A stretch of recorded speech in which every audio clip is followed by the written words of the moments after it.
How to replace missing separators. First, cut 2 lengths of floss. Then you're going to take the floss and thread it through the separator.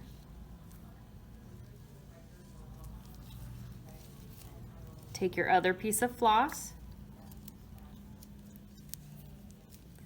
and thread it through the separator.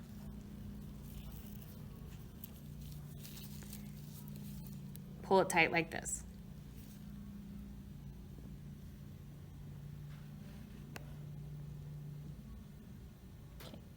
Okay, so here we go. Now that the separator has been flossed on, the first thing we're going to do, and we're going to do this between the first molar and the second bicuspid, we're going to floss the floss through the contact first.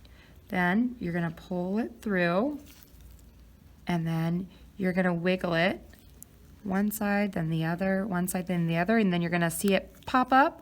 Once it's popped up, you leave it in place.